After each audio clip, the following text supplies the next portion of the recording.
Oke, baik. Perkenalkan, nama saya Handrenov KMP dengan NIM 2202110605157. Pada saat ini saya akan melakukan live demo pada tugas 5 mata kuliah praktikum keamanan cyber. Oke, langsung saja kita akan langsung mengerjakan pada lab yang ada. Oke, jadi di sini kita akan uh, melakukan demo. Karena di sini hanya saya sendiri, jadi kita akan melakukan decrypt dan melakukan encrypt dan decrypt pesan. Nah, eh, langsung saja di step satu di sini kita disuruh mencari encrypt decrypt AES online algoritma eh, advanced encryption standard. Oke. Dan kita telah mendapatkan tool ini di devglan.com ya. Ini, ini saya dapatkan di sini encryption. Nah, ini ya yang pertama ini. Oke, dan ini yang kita pakai sebentar. Oke. Nah, nice encryption. Oke, ini yang kita pakai ya. Nah, langsung saja di sini. eh Step 2, encrypt a message and email it to your lab partner. Oke, bagian A, enter plain text. Nah, dan di sini masukkan secret key. Oke, jadi di sini untuk secret key-nya CyberOps ya di bagian B ini. Oke, masukkan di sini plain text-nya. Hai, saya agen intelijen di Balkan. Oke, secret. Nah, kita encrypt dengan custom secret key. Secret key-nya di sini seperti tadi CyberOps. Kita encrypt, ini ya plain text-nya, dan kita kirim ke ini email saya dari email saya ke email saya sendiri. Kita ke sini, ini pesan penting di subjeknya dan ini uh, ciphertext-nya ini kita kirim. Oke, kita refresh dan oke belum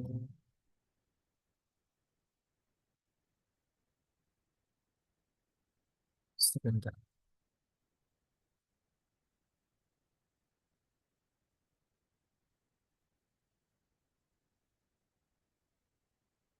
Sudah masuk tapi di sini belum. Nah, sudah masuk di sini. Wah, delay ya. Nah, ini pesan ini kita ambil dan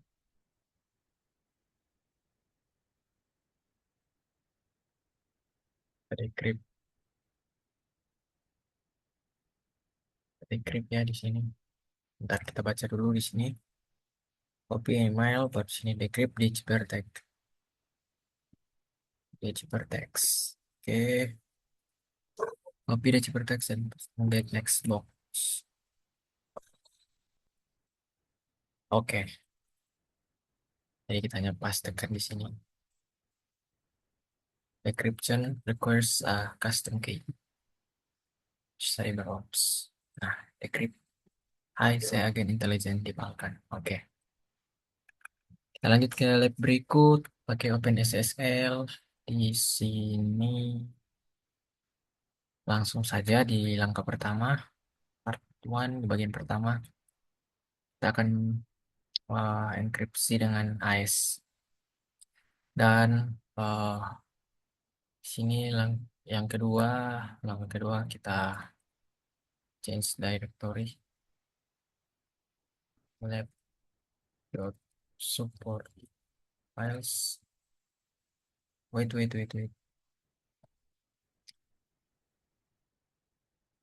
Lab.support files. Benar ini. Oh, kita mesti di sini.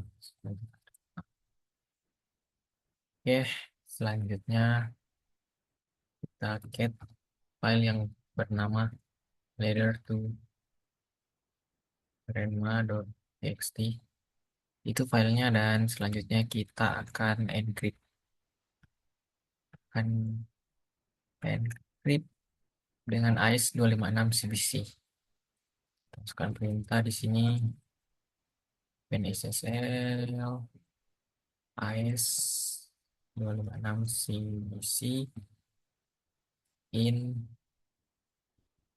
letter to grandma.txt min out message.tmc. Password di sini hmm, tidak ada password, tidak ada password yang disuruh masukkan dari sini ya, guys.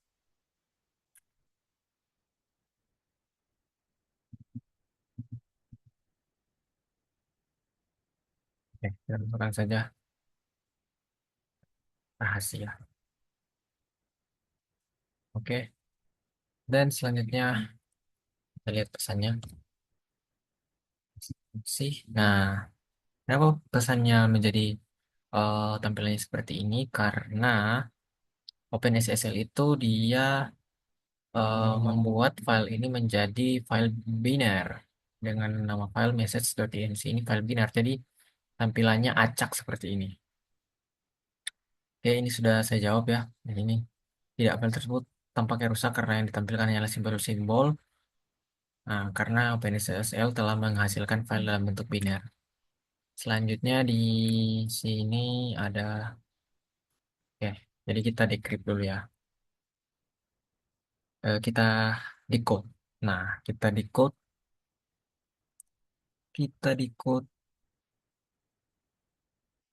ke base 64. Oke ya, sini OpenSSL.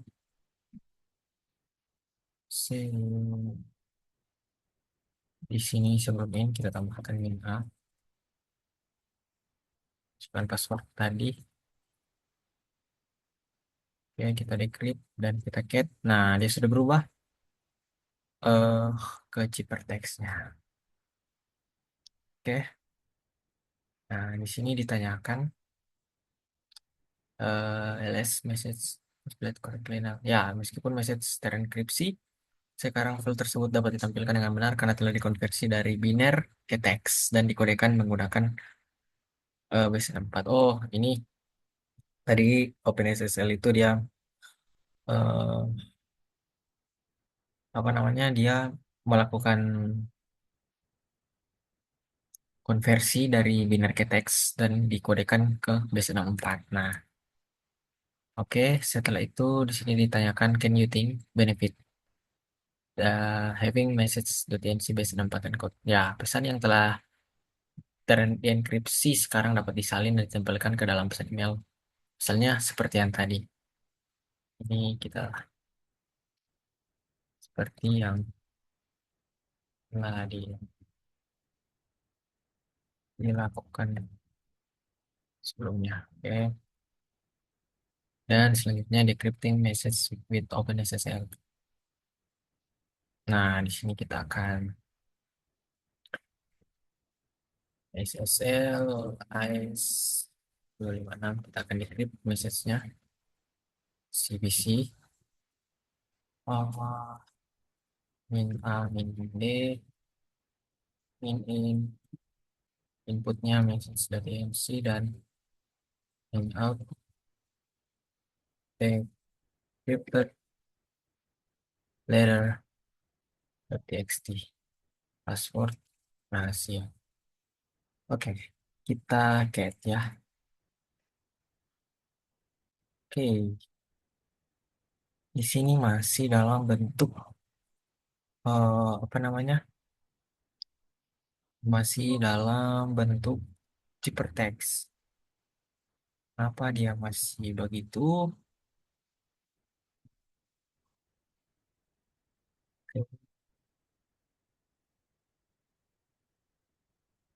It's, oh kita get yang ini. Oke, salah buka file tadi. Maaf maaf ya. Get decrypted letter txt. Oke. Ini pesannya berhasil kita decrypt. Oke. Sini ditanyakan, was the letter decrypted correctly? Ya, berhasil, kalimat tersebut berhasil terdekripsi dengan benar. Nah, ini recommend use to decrypt also contains binary option. Can you explain? Nah, karena message.int itu dikodekan menggunakan base 64, setelah proses enkripsi dilakukan, maka message.enc harus dikodekan dari base 64 terlebih dahulu sebelum OpenSSL dapat mendekripsinya. Oke, jawabannya ya. Kita lanjut ke lab berikut. Eh, Encrypting and decrypting data using hacker tool. Nah, jadi di sini skenario-nya, seorang CVO dia sedang dalam perjalanan bisnis ke luar negeri dan eh, apa namanya, dia butuh untuk mendekrip, bukan decrypt tapi dia butuh untuk membuka file apa dokumen zip, namun dia lupa passwordnya. Nah, di sini dia menghubungi saya selaku cyber security analyst untuk menanyakan apa yang harus dilakukan. Nah, di sini dia memiliki informasi terkait panjang passwordnya. Nah, di sini saya akan mencoba mendekrip passwordnya menggunakan hacker tool. Nah, oke, kita langsung kerjakan ya. Di sini step one, create text file. Create text file. Oke, kita klikkan terlebih dahulu dan kita buat text file seperti ada di instruksi yang ini. Oke, echo. This is a sample text file, sample1.txt. Nah, ini kita dan kita besarkan ini. Oke, txt ini kita ganti 2, txt 3, dan selanjutnya kita zip. Ya, kita ikut instruksi saja. Sini kita zip,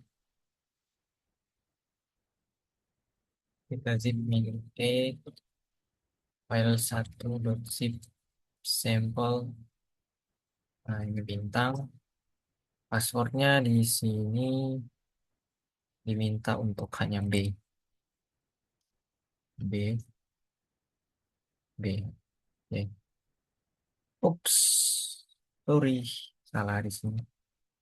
Saya lupa membuat direktori. Oke, file 1.zip.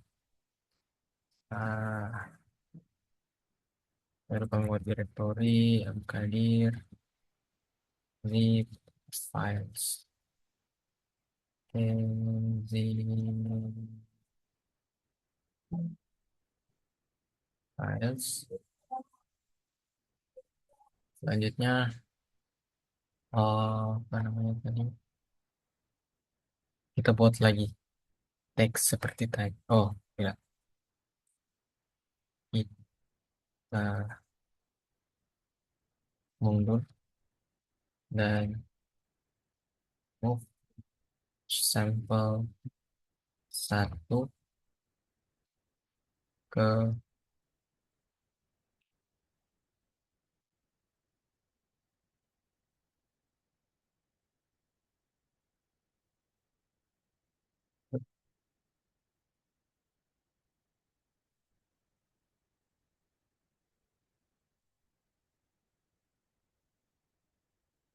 oke.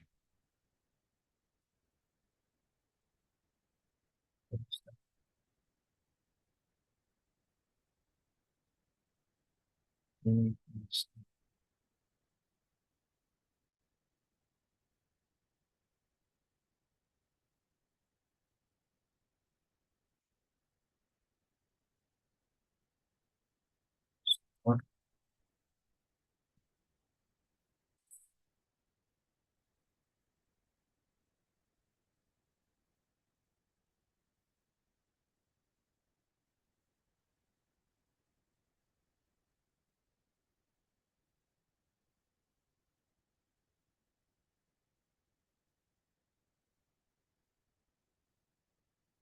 Jadi harus hampir baru. Oke,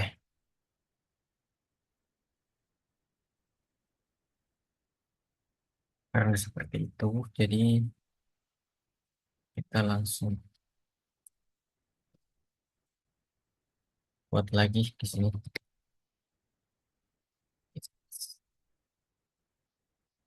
Sampel.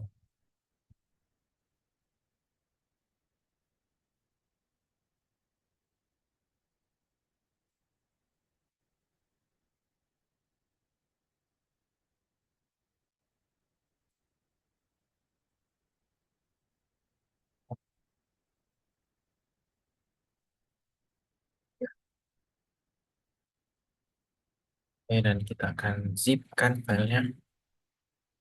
Maaf tadi ya salah. Ini file yang zip sampel passwordnya B. Oke. Zip file 2 R2 R2 file 3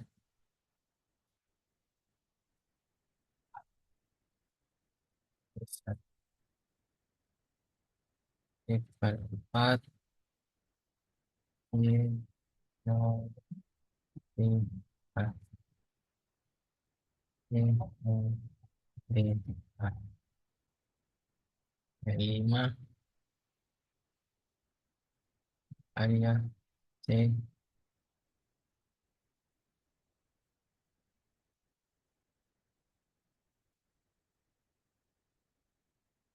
C 3 B 3 Oke, langsung saja kita unzip.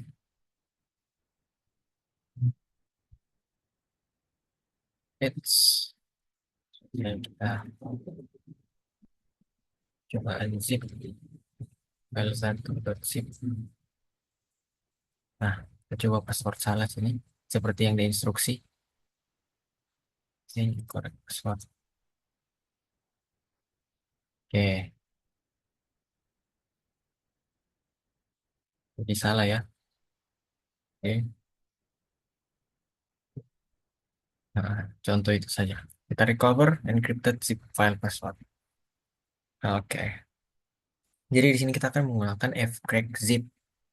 Itu adalah tool untuk mencrack password dari zip file. Nah, kita clear dan kita crack zip ini adalah. Nah, ini opsi-opsi yang dapat digunakan ya. Nanti kita akan menggunakan di sini ya. Ini min v verbose, min u use unzip, dan nah ini L length min and max. Jadi minimal panjang dan maksimal panjang dari password. Langsung kita coba crack min 1 sampai 4 file 1.zip file 1 crack crack zip file 1. Oke. Nah, di sini ditanyakan how long does it take to discover the password. Nah, kurang dari semenit passwordnya langsung dapat. Lanjut ke bagian berikut untuk yang kedua. Jadi ini sebelum saya mengetes ini tadi saya membuat video, tetapi karena ada kesalahan, jadi saya ulangi. Jadi ini sudah terisi ya di bagian ini. Oke, karena tadi errornya itu di bagian yang Wireshark tidak dapat melakukan telnet. Nah, kita lanjut di sini yang bagian luar. Oh, tidak kurang dari semenit langsung dapat passwordnya. Oke, yang ketiga, wow, langsung dapat. Nah, it's zip tiga langsung dapat. Empat. Ya butuh sepersekian. Oke, yang keempat itu dia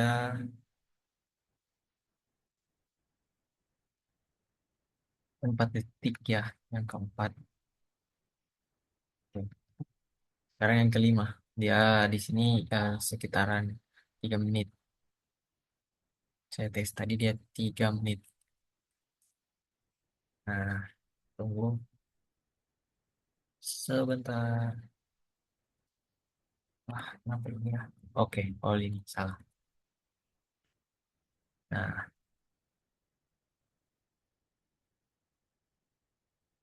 dia itu 5 panjang passwordnya. Jadi dia butuh waktu 3 menit.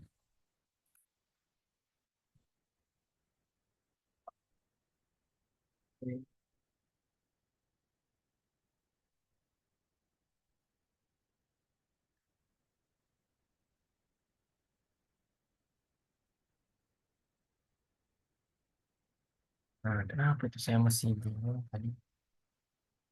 Sini juga tidak bisa melakukan instalasi paket.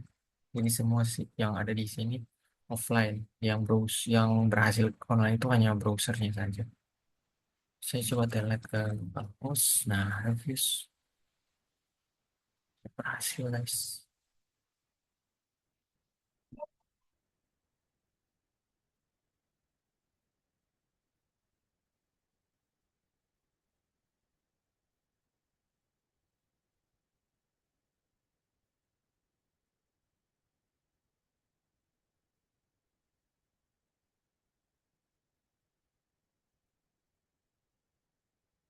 Salah. Yang 5 ini salah dia guys. Mohon maaf. File file 5 zip. Oke, kita akan buat lagi yang 5. Oke, yang 5 ini kita buat passwordnya 3P. Oh,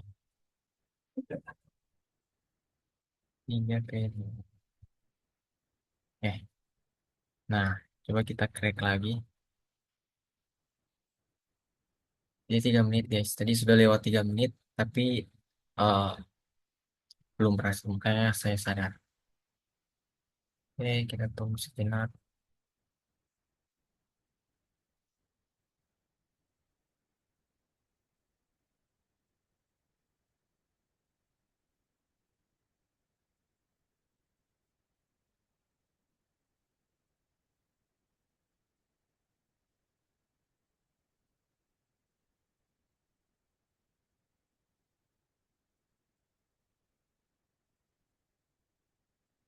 Ya, kita tunggu.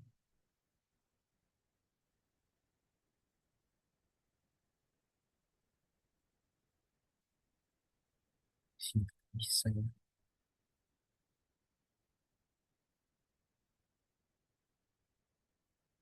Semoga.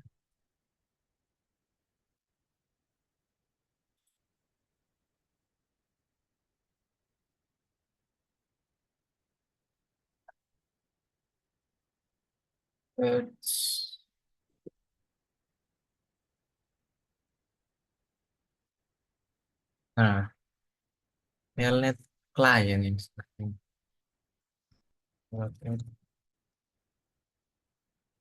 Nah, telnet yang server. Telnet di ada. Kita ada.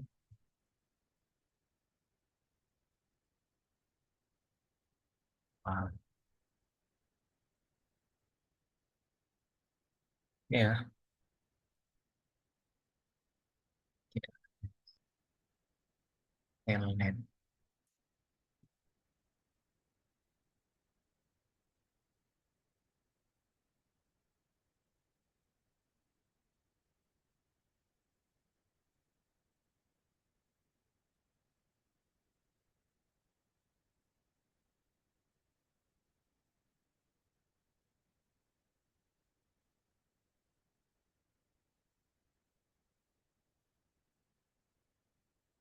Wah, lumayan ya dia. Oke, berhasil. Sekitaran 3 menit ya ini guys. Nah, kita lanjut ke lab berikut. Text mining, telnet, and SSH in workshop. Nah,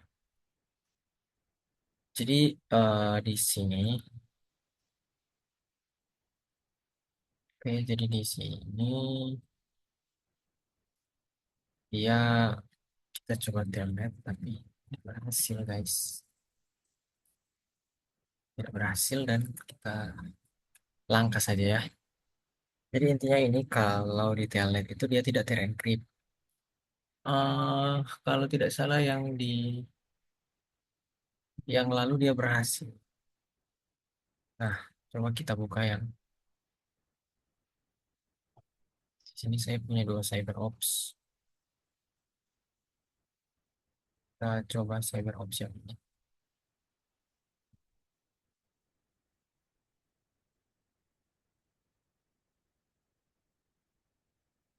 Coba CyberOps kita yang ini.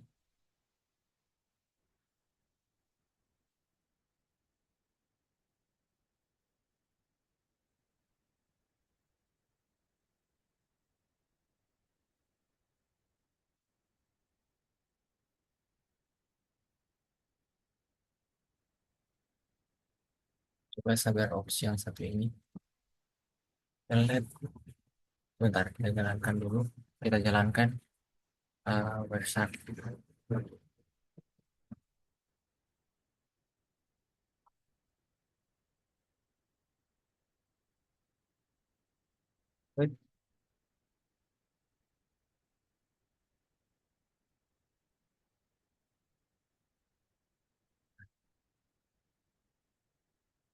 Jalankan website dan kita capture ke login. Nah, kalau yang di sini, dan tes yang di sini.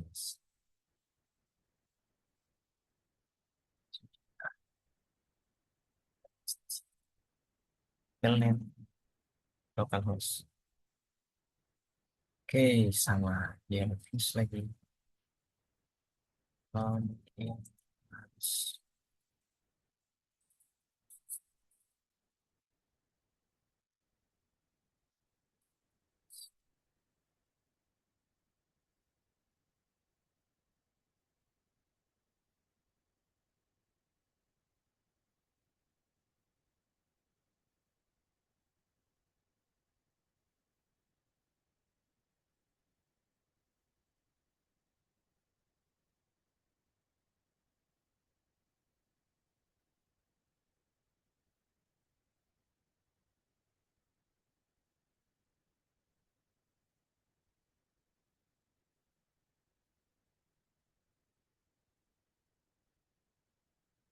saya coba lupa cara.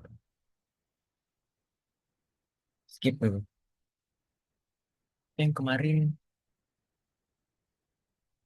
telnet ke situ bisa.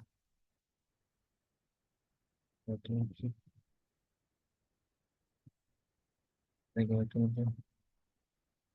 mau satu,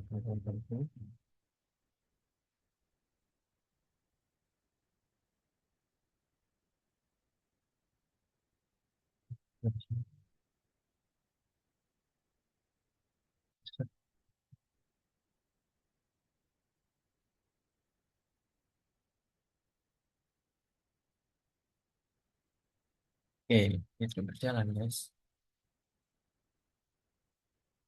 Tadi, nah,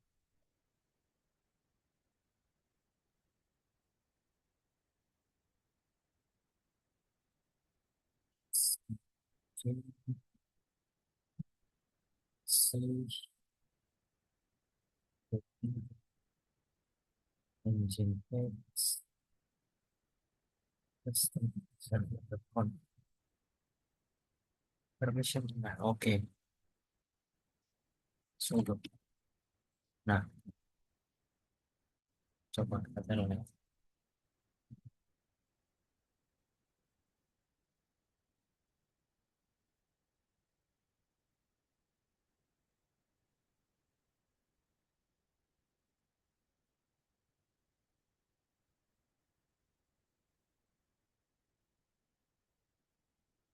Jalan kayaknya.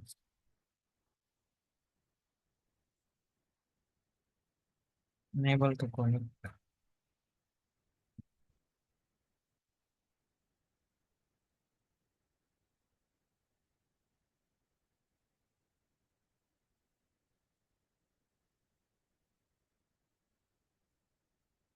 Yang kemarin.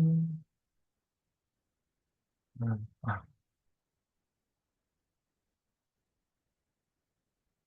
it's not perlukan.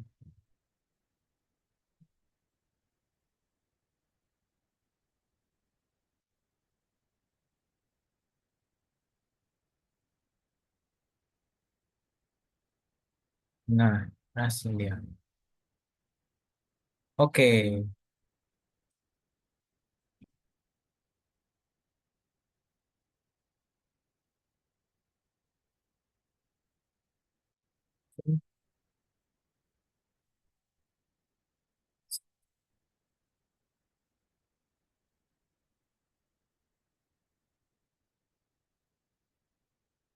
tapi dia tidak akan bisa. Itu ya namanya tadi. Tidak berhasil guys ya. Kita keluarkan saja.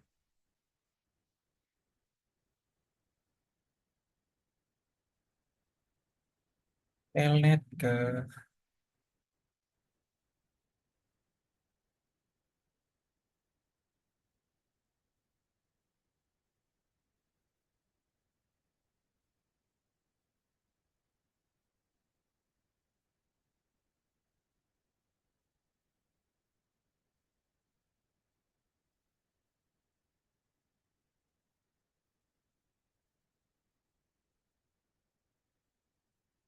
Nah, karena dia tidak bisa, kita coba seperti yang minggu lalu saja.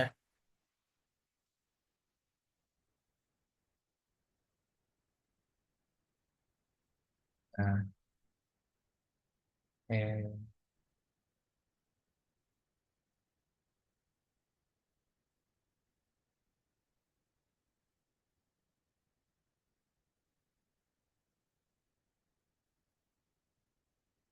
dari dahulu.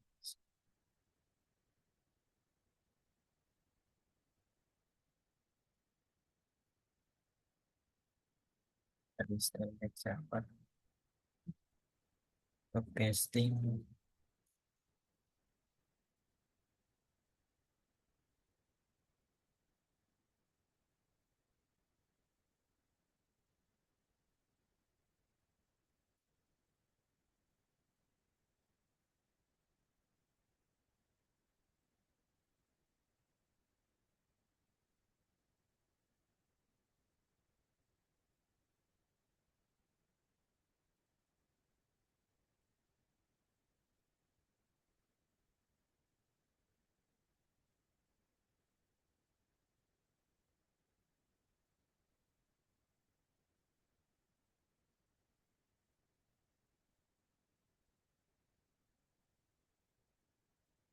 Nah, sebentar ya.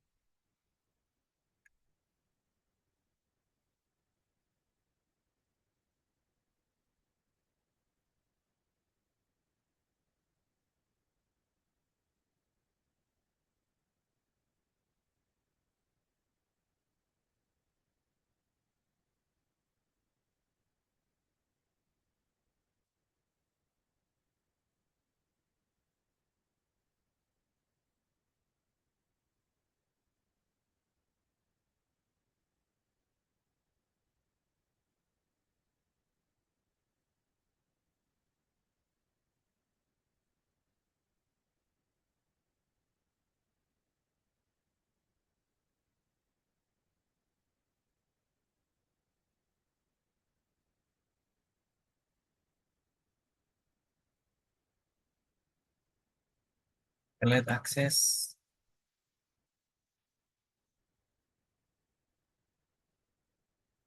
Oke.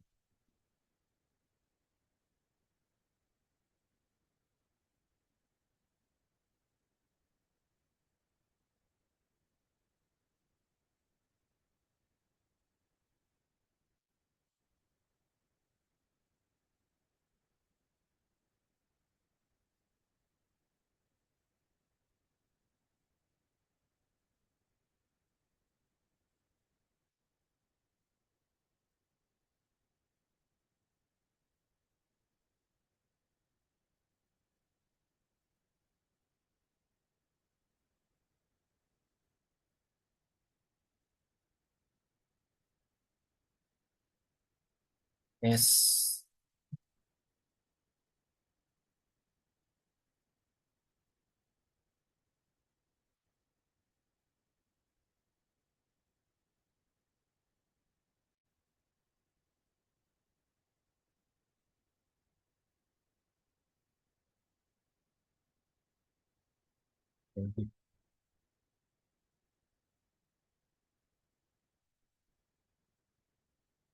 One for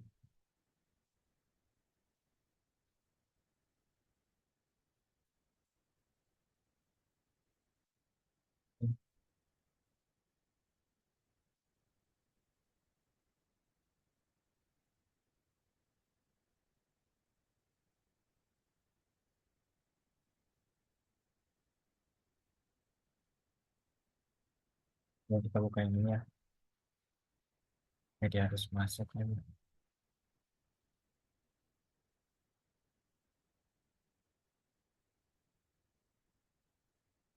Kita cek yang di sini.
Oke, jadi tidak ada. Kita lanjut saja ke langkah berikut.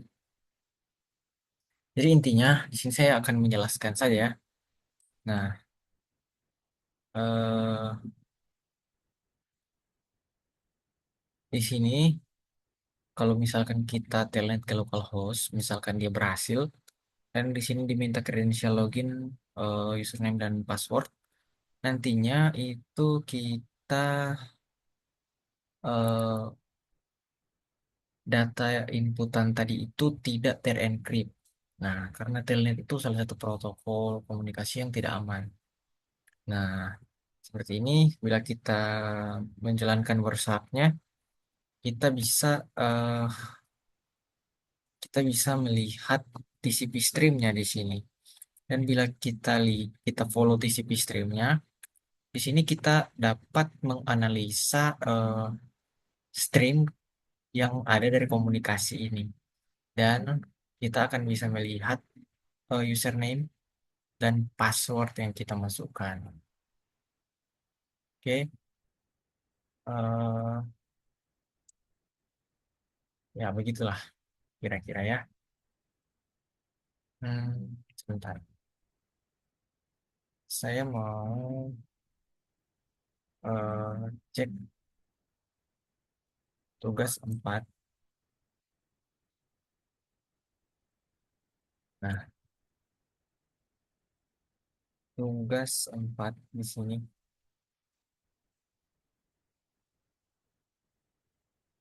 Bukan tugas 4, dia tugas 3 kalau nggak salah ya. Oke, saya buka di situ. Sebentar. Di sini saya cek di baca retail. Oke, oh dia telnet ke sini.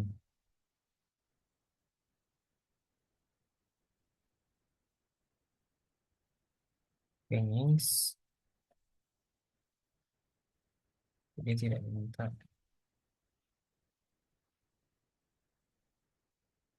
Nah, telnet finish itu, tapi sebelumnya di atas ini.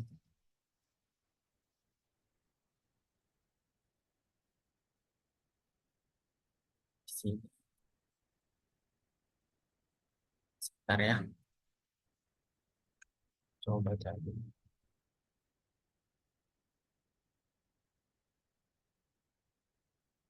Video television.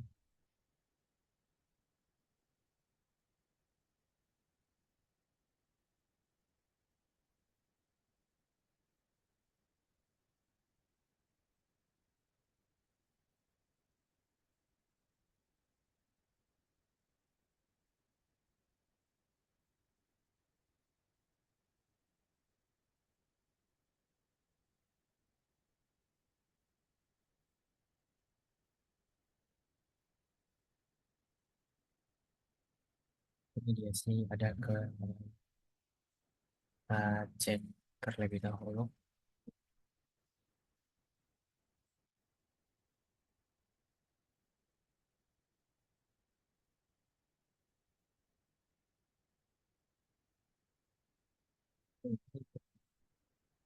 Oh, dia langsung. Sebentar.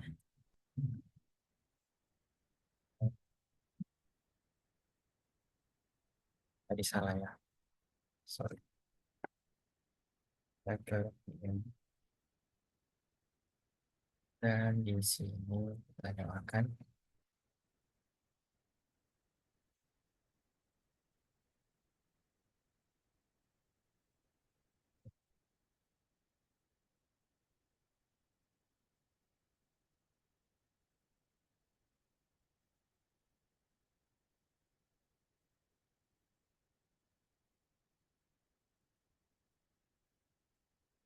Oke. Nah, di sini eh eh, sistem settingan.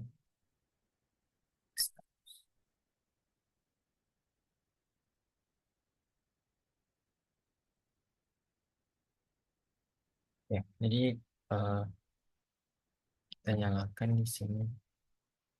Means mencek sini sudo engine X means mencek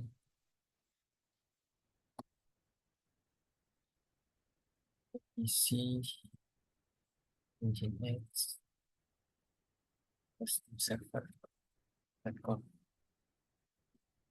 Oke, berhasil.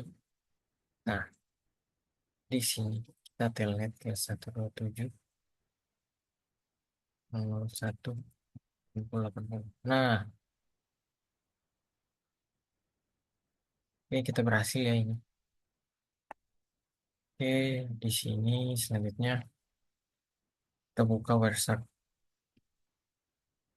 sudo website GTK. Oke, ini ya. Nah, kita ke loopback. Nah, contoh di sini saya masukkan analis, analis. Nah, karena kita telnet ke port 80, dia langsung otomatis force close karena apa namanya connection close karena dia berbeda format. Di sini kita melakukan telnet ke port ke web, namun format komunikasi atau format kon, apa namanya format yang ada di dalam request dan reply yang ada di port 8080 ini itu formatnya HTML base. Nah, karena telnet ini eh, dia berbeda ya formatnya, jadi dia langsung connection close karena dia beda format. Jadi saat saya enter tadi analis, dia langsung close. Nah, tapi yang perlu kita perhatikan itu di sini koneksinya tidak secure, tidak di-encrypt. Nah, seperti ini analis. Nah, ini yang tadi yang saya ketikkan di sini analis, dia bisa terbaca di apa namanya stream data ini, dia bisa terbaca di stream data ini. Oke. Nah, sekian ya untuk yang bagian ini sudah terjawab dan sudah bisa dijelaskan. Kita langsung ke SSA. Nah, close. Nah,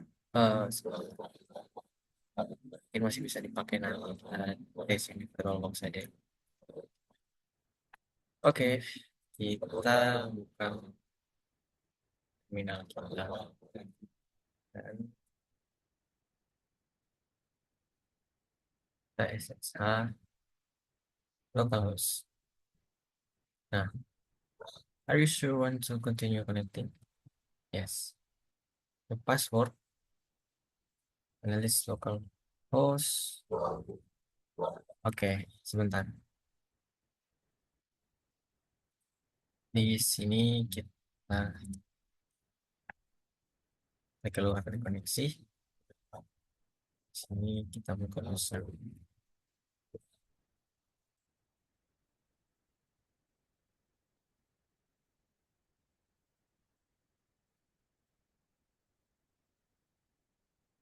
Oke, kita buka WhatsApp. Oke, di sini dia will start. Wow, SSH session. Sini kita cari yang SSH session. Nah, sini tabel yang SSH. Kalau kita capture ya, capture data.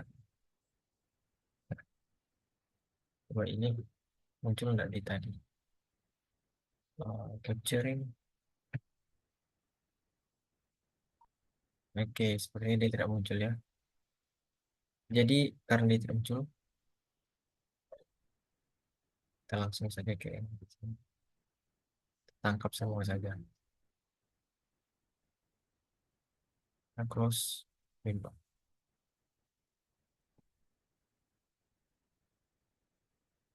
Oke, di sini ada TCP ya. Saat saya keluar tadi, ini kita ulang lagi. Nah,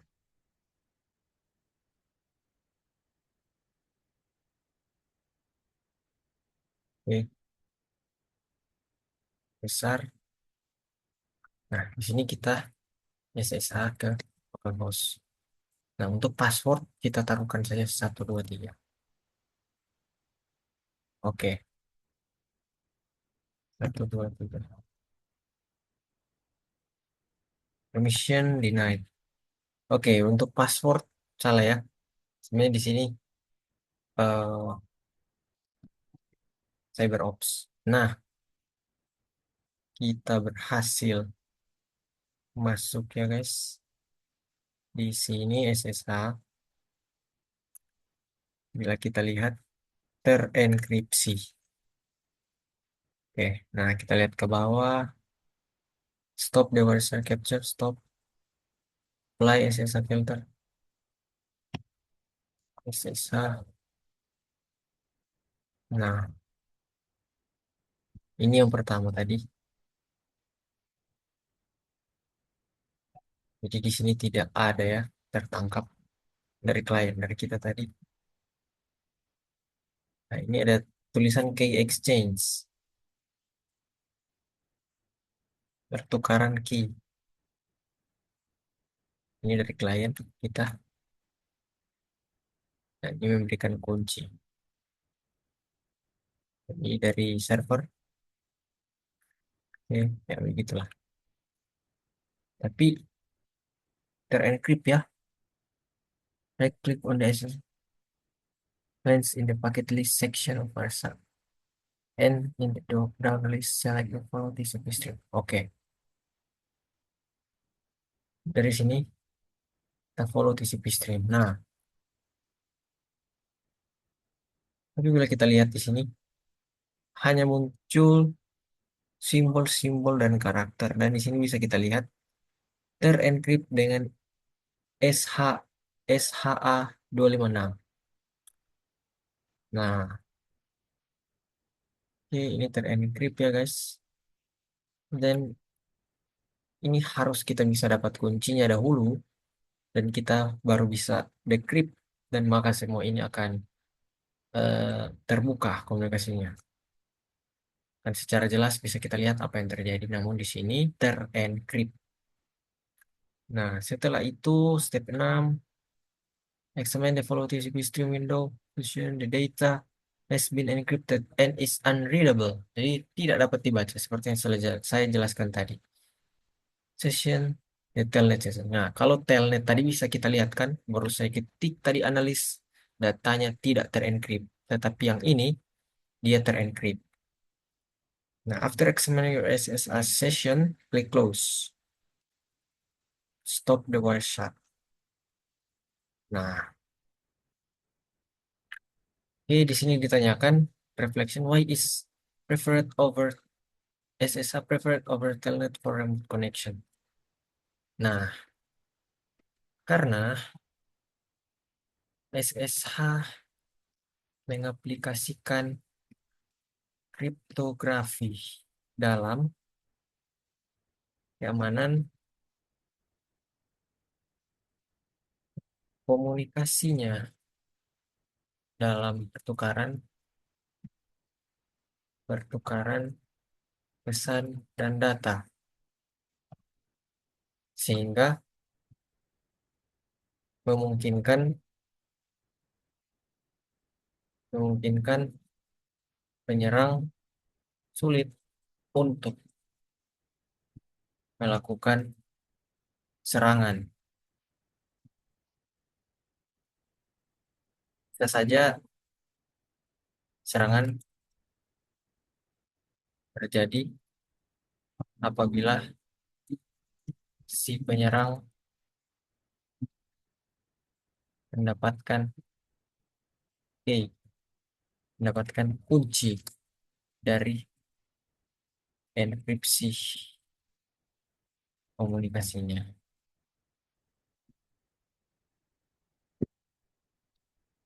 Oke, kita lanjut ke lab berikut, hashing things out. Oke, di sini kita akan menggunakan hash fungsi hash pada algoritma matematik. Di sini fungsi hash dijelaskan adalah algoritma matematika yang didesain untuk mengambil data sebagai input dan mengenerate a fixed size. Nah, a unique string of character yang biasa diketahui sebagai hash. Untuk cepat, response very hard to reverse, sulit untuk di reverse, untuk dibalikkan. Very hard to recover, sulit untuk direcover the data that created any given hash. Jadi setiap data itu di hash ya. Ini gunanya untuk verifikasi. Misalkan suatu file itu sudah dirubah atau belum, maka bila kita cek hashnya itu, kalau sudah tidak matching, nah berarti ada sesuatu yang berubah. Kita langsung saja selesaikan di bagian satu, crafting hashes with OpenSSL. Oke, kita buka terminal. Terminal kita di sini cd di sini cd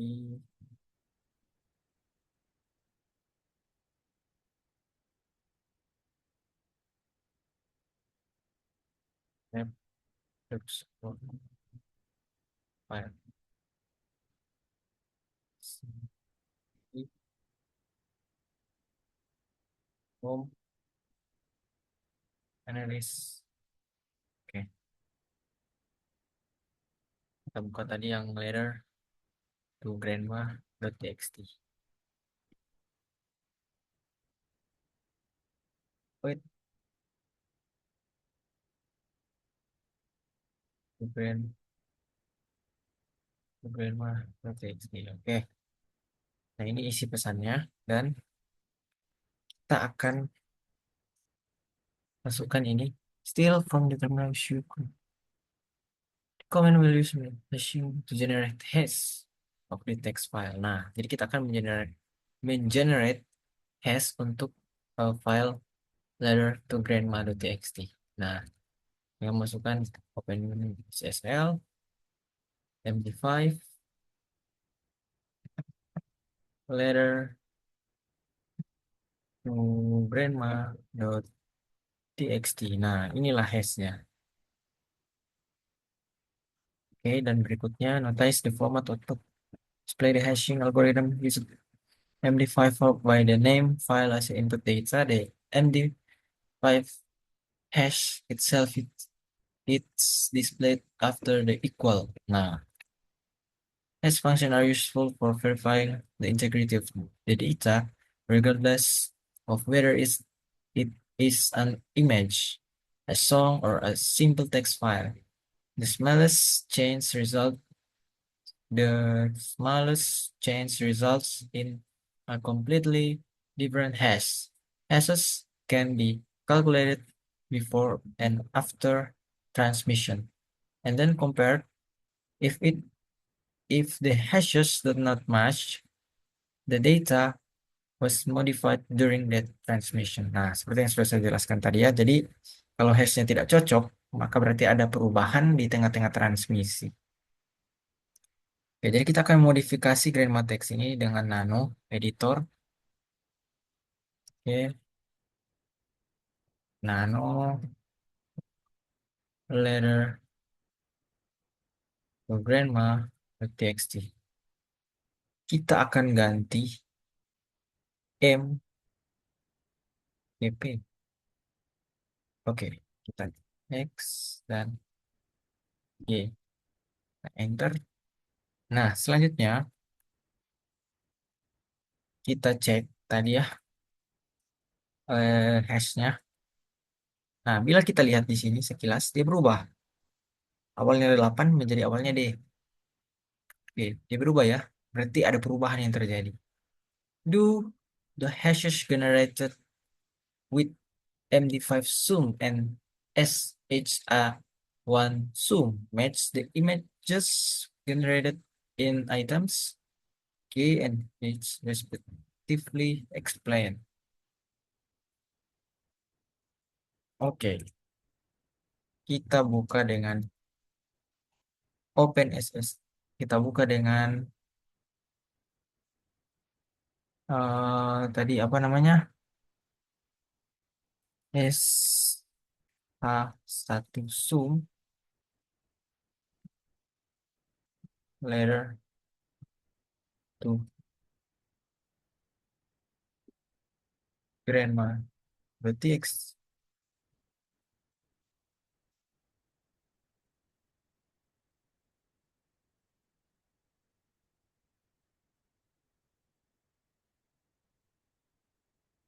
SHA1 zoom. Oke, jadi itu ya S-nya.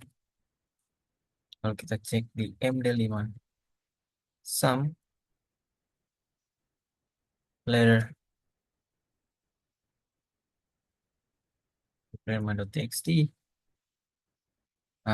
yang muncul ya, match the images items explain. Nah, kalau yang SH ini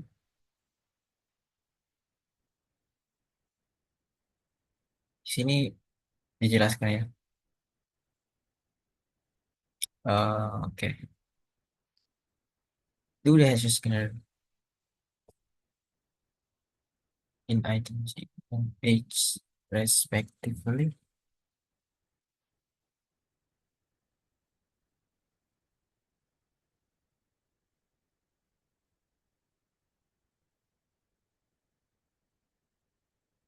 Nah, ya, cocok.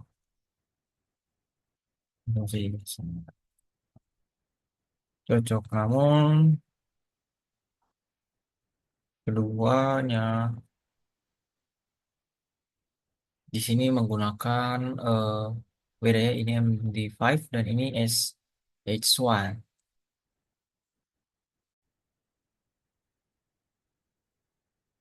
Ini di sini cocok ya, namun keduanya menggunakan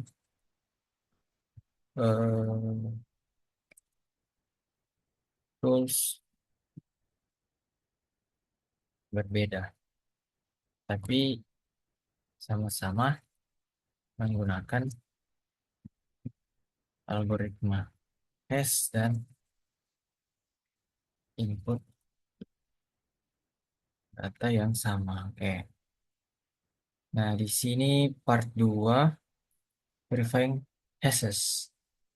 Nah, seperti yang disebutkan sebelumnya, eh, eh, hash itu umum digunakan untuk memverifikasi integritas file. Nah, ikuti step di bawah ini SHA-2256 hash untuk memverifikasi integrity sample.img itu image ya. A file downloaded from the internet. Nah, long sample. Oke, langsung saja. Di sini kita get sample.img underscore 256.zip. Nah, ini hashnya ya. Dan berikutnya use to calculate the sample. Oke, jadi kita copy yang ini. Kita copy. Ctrl C saja. Oke.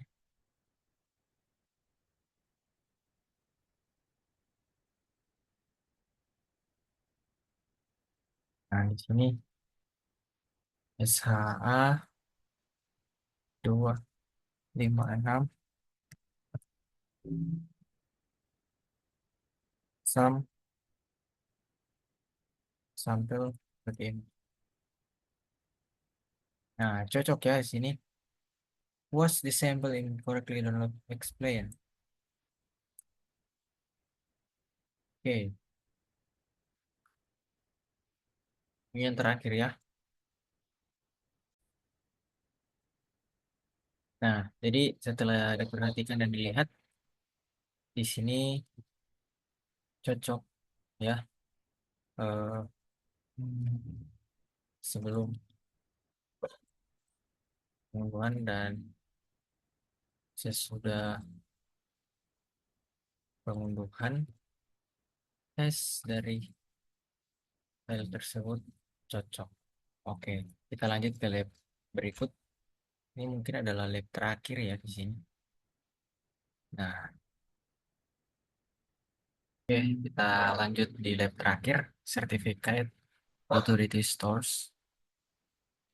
Nah, jadi di sini kita akan melakukan eh, analisis terkait sertifikat yang ada di website dan yang tersimpan di browser kita. Oke, di sini diberikan instruksi untuk eh, melihat sertifikat yang ada di browser Chrome. Namun karena di sini saya tidak memiliki browser Chrome, jadi hanya akan melihat saja yang ada di Firefox. Nah, di sini part 4, checking format in the middle. Nah, kita akan melihat apakah ada yang berada di tengah-tengah koneksi atau tidak. Nah, step 1, gathering the correct and unmodified certificate. The first step is to gather a few site fingerprints. This is important because this will be used for comparison later. The table below contains a few site certificate fingerprints from popular sites. Someone fingerprints shown in the table 1 may no longer be valid as organizations regularly renew their certificates. A fingerprint is also called a thumbprint in Windows-based machine. Nah, jadi ini sertifikat SHA-1 fingerprint pada 2018. Nah, oke. Sini pertanyaan, what are the fingerprints? What are they important? Nah, sini saya sudah memberikan jawaban. Sedikit dari sertifikat adalah hash yang dihitung terhadap sertifikat. Hal ini penting karena memungkinkan cara cepat untuk memverifikasi apakah ada informasi di dalam sertifikat yang telah dirusak. Nah, selanjutnya, who calculate fingerprint? Siapa yang mengkalkulasikan fingerprint? Bagaimana cara menemukan mereka? Nah, sidik jari sertifikat bisa dihitung oleh eh, sertifikat assignment yang menandatangani sertifikat. Setelah dihitung, sertifikat assignment memasukkannya ke dalam sertifikat itu sendiri.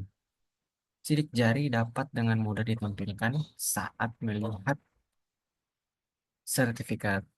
Nah, jadi fingerprint itu dapat ditemukan dengan mudah ditampilkan saat melihat sertifikat. Nah, Step 2, gather the certificate fingerprint in use by the CyberOps Protection VM. Now that we have the actual fingerprint, it is time to fetch fingerprints from a local host and compare their values. If the fingerprints do not match, the certificate in use does not belong to the HTTPS site being verified, which mean which means there's an HTTP proxy in between the host computer and the HTTP site being verified. Matching fingerprints means no HTTPS proxy is in place. Use the three pipe commands below to fetch the fingerprints from cisco.com. The line below the line below uses OpenSSL to connect to Cisco on port 543 HTTPS. Request the certificate and store it on the text file. Oke, jadi kita akan mengambil sertifikat dari cisco.com dan kita akan menyimpannya pada file cisco.pem. Nah, the output is also shown for context.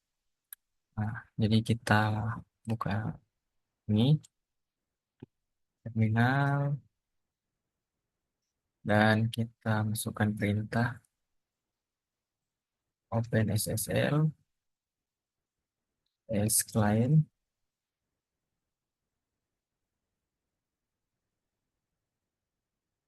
connect cisco.com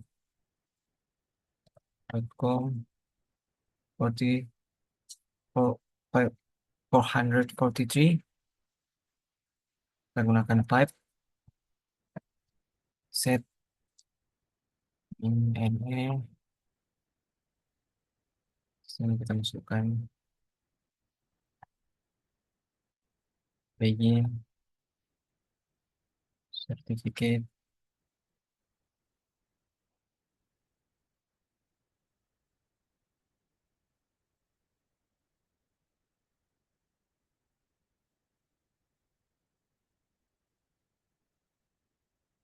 bentar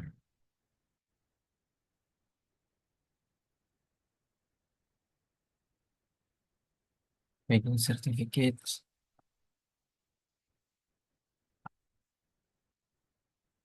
and certificate B dan kita simpan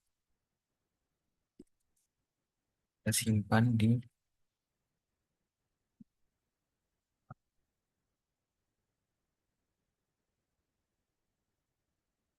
pulpen. Jadi kita enter verify one, kita tunggu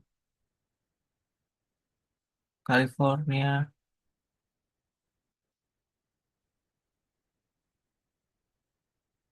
Ini baru di one, kita tunggu sampai dia done ya.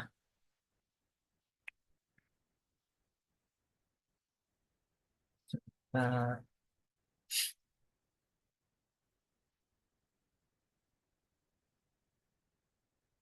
yang ini kita keluarkan saja.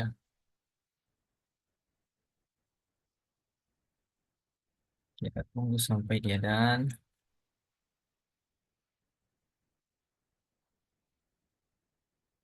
Oke,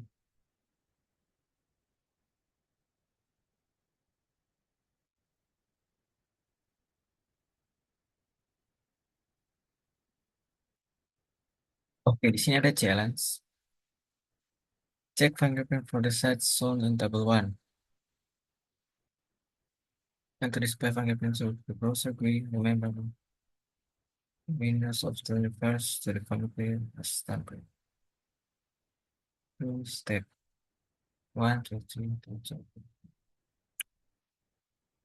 Oke.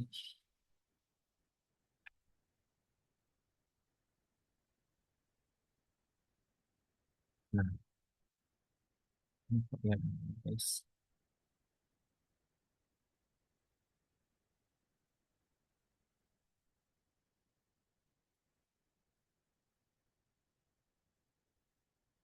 Ada tiga. Dan, oke.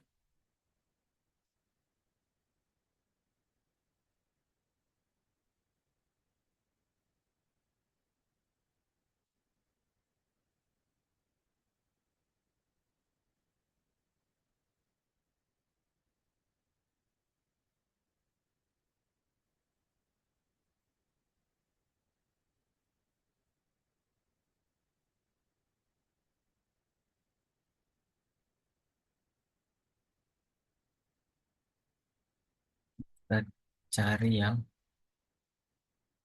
Tokopedia.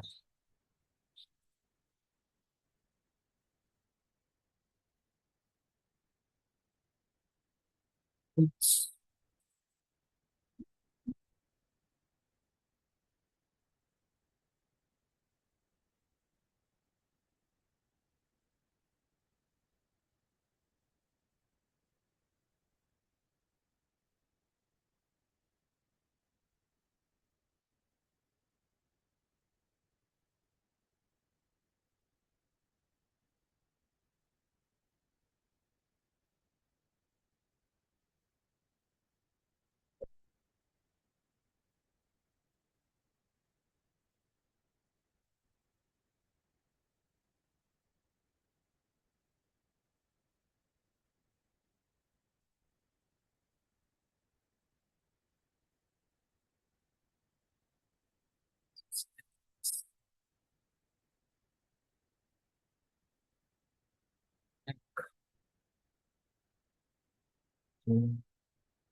Platform, ada empat tiga, items,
enter.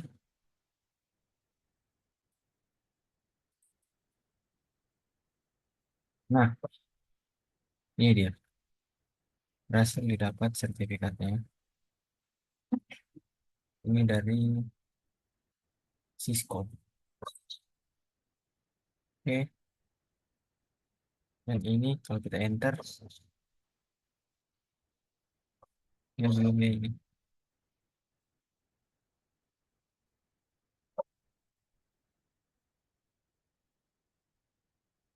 Oke, mari kita cek.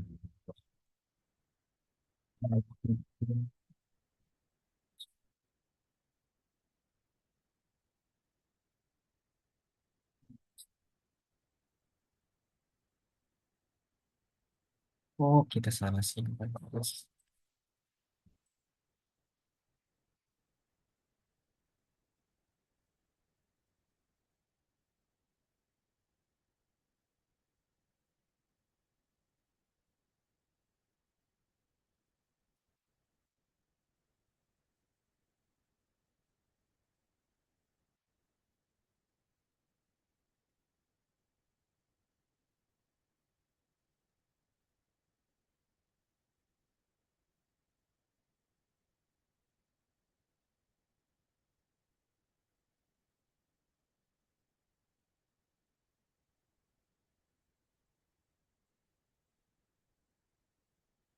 Jadi hanya Cisco yang berhasil kita dapatkan ini. Nah, dan selanjutnya di sini save ini untuk ekstrak fingerprint. Jadi kita akan ekstrak fingerprint yang ada. Kita ekstrak di sini ya guys. Jadi kita akan ekstrak yang tadi ini. Kita akan ekstrak di sini. Kita akan perintah OpenSSL X509 node in cisco.com in cisco pem ranger print satu.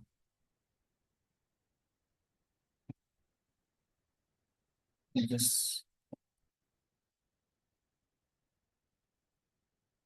oh, oke. Oh, nah, kita berhasil dapat ini fingerprint dari Cisco. Kita update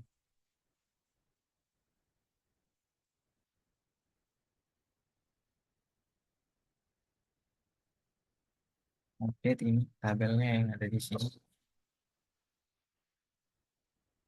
Oke. Nah, hasil kita update ya. Oke. Selanjutnya, oke. Selanjutnya mana tadi? Ini S1 sudah benar. Oke. Pertanyaan, why was the specific algorithm chosen? Does it matter? Nah, sidik jari yang diperoleh dan ditampilkan dalam tabel semuanya adalah A1. Algoritma lain yang digunakan oleh OpenSSL saat menghitung sidik jari akan menghasilkan hash yang berbeda. Dan karena sidik jari yang berbeda sehingga pengujian menjadi tidak valid. Nah, kalau ini berarti valid ya. Nah, selanjutnya step 3 kita akan compare. Kita akan bandingkan fingerprint yang ada. Oke, tabel 1 direct access your code change over time. Kemungkinan besar tidak. Oke, tadi saya sudah ganti. Sorry. Dan kemungkinan besar tidak. Benar. Kemungkinan besar tidak memiliki CA palsu yang terpasang. Nah, ya, VPN ya. Jawaban akan bervariasi tergantung. Nah, jika sidik jari cocok, kemungkinan tidak ada manipulasi sertifikat yang terjadi oleh karena itu tidak ada proxy.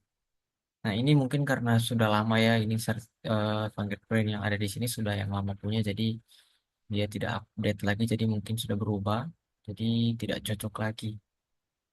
Nah, terus mempertukarkan. Jadi di sini aman ya, karena di sini mungkin asli ini karena ini yang terbaru. Oke, tidak bisa. Saya kira yang tidak cocok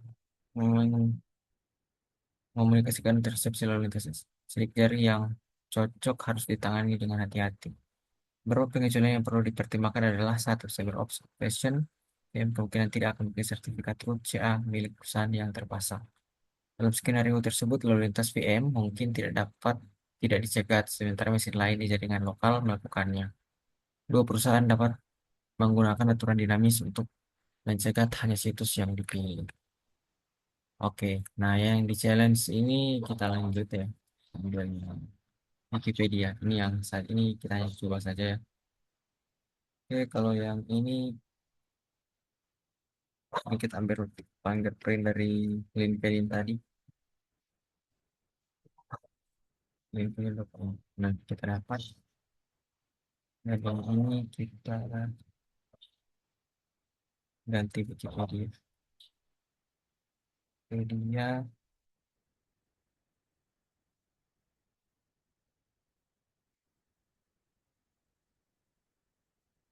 Wikipedia. Kita enter. Ya, kita tunggu sejenak. Sembari itu di sini ada reflection.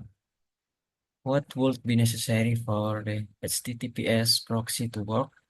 Nah, di sini saya menjawab mesin lokal harus mempercayai proxy HTTPS secara membabi buta.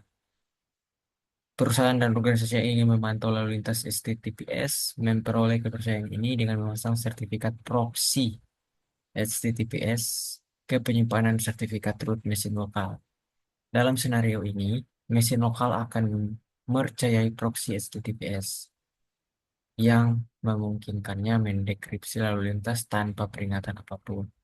Jadi eh, proxy itu perlu ya kalau untuk perusahaan karena mereka perlu mengetahui eh, traffic-traffic yang lalu lalang keluar masuk ke jaringan mereka. Apabila ada anomali atau ada ketidakcocokan itu mereka bisa langsung cepat untuk melakukan eh, apa namanya melakukan respon terhadap insiden yang terjadi. Oke, di sini nanti video kita dapat fingerprint dari Cisco, LinkedIn, dan Wikipedia. Oke, sekian presentasi saya pada tugas 5 kali ini. Bila ada kesalahan kata dan kekurangan dalam presentasi ini, saya mohon maaf karena saya juga masih dalam proses belajar. Oke, terima kasih telah menonton video saya. Saya ucapkan selamat malam.